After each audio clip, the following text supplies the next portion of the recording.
Ago refused to accept this fate. He ran to the central drum of the village and struck it. The resonating sound called everyone to gather. This was the first time the drum has summoned the villagers after the failed marriage of Kaba and Nala. The villagers arrived, standing on either side of the divide as they had for centuries.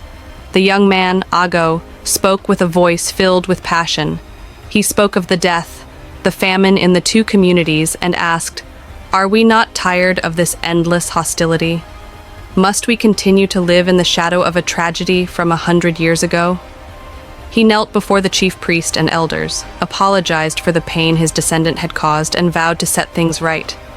He offered his first daughter to marry into the family of his savior, a symbolic gesture to heal the old wounds and temporarily halt the hostilities to enable fulfillment of his promise. A truce was allowed, and yet the land was still unfruitful. The chief priest decreed that only through the fulfillment of the past prophecy will the communities be fruitful and the land healed.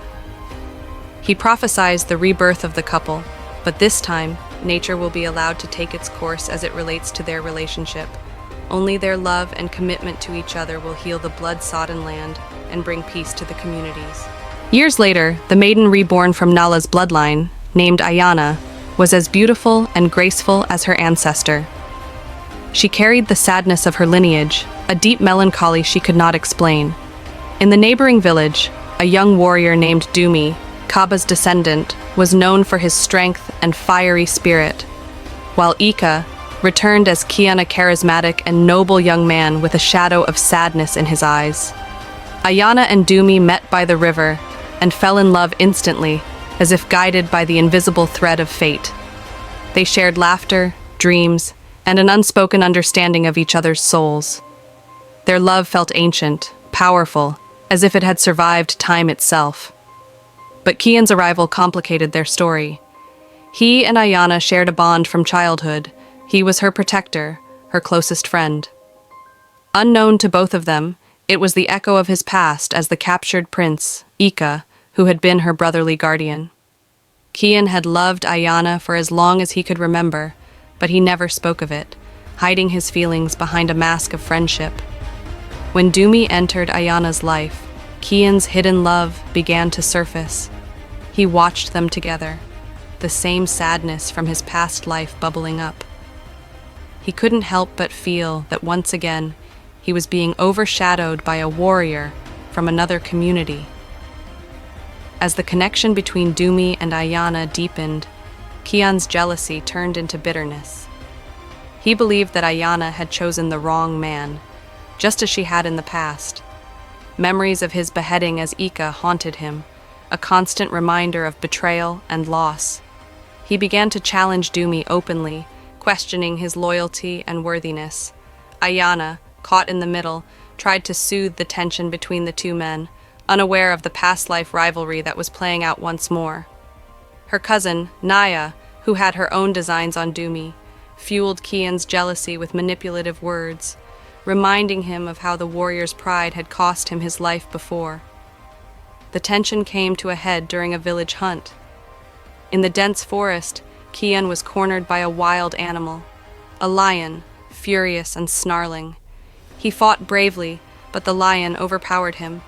Just as it seemed he would meet his end, Dumi appeared, spear in hand. For a moment, time seemed to freeze, and Kian met Dumi's eyes, expecting him to turn away, just as Kaba had turned away from Ika in the past. But this time, Dumi did not hesitate. He leapt in front of Kian, striking the lion with a precise blow. The animal fell, and Dumi, bloodied and breathing hard, offered his hand to Kian. "I won't fail you again," Dumi said, his voice filled with remorse and sincerity. Kian, stunned and overwhelmed, took his hand. The weight of a century-old anguish lifted from his heart, and he finally understood. Dumi was not his enemy. The cycle of betrayal had ended. With the hunt behind them, the three souls stood at the sacred hill where the tragedy of the past had unfolded. The elders gathered, sensing the gods' will at work. It was time to reenact the ritual that had been interrupted 100 years ago. Dumi once again held the calabash of eggs, offering it to Ayana, but this time Kian stood beside him, no longer a rival, but a brother in spirit. The crowd watched, breathless, waiting for Ayana's choice. Ayana took the calabash, her eyes searching Dumi's face. "You saved him," she whispered, tears of relief in her eyes. "You broke the curse." She turned to Kian, who nodded with a bittersweet smile. He stepped forward and placed his hand over Ayana's, holding the calabash together with her. "I have loved you in this life and the last, but I know now that my love was never meant to possess you. I only wish for your happiness, Ayana." With those words, he stepped back, accepting his role and letting go of his past pain. The sky darkened, and thunder rumbled as if the gods themselves were watching. Ayana lifted the calabash high above her head. The clouds parted, and rain began to fall, gentle and life-giving. It was the sign the elders had waited for. The curse had been lifted, and the gods had accepted their sacrifice of pride and bitterness. The two communities cheered, embracing one another. The long-standing feud dissolved in that moment of unity. Dumi embraced Ayana, and for the first time in centuries, their love was not shadowed by guilt or betrayal. Kian, though his heart ached, smiled at the sight of their joy. He turned away from the gathering, walking toward the forest, but this time he was at peace. He had not lost. He had freed himself from the chains of his past. Ayana and Dumi's union became a symbol of healing and forgiveness. Their children would grow up knowing both the love of their family and the unity of the once divided communities. The story of the captured prince, the maiden, and the warrior was passed down as a legend of redemption, a tale of love that transcended time and resolved the deepest of wounds. Kian became a respected elder, guiding the youth of the village with wisdom and kindness. He was remembered not as a rival, but as a hero who played his part in breaking the cycle of hatred. And so, the souls of Kaba, Nala, and Ika finally found rest. Their love story completed not with tragedy, but with the peace they had always longed for.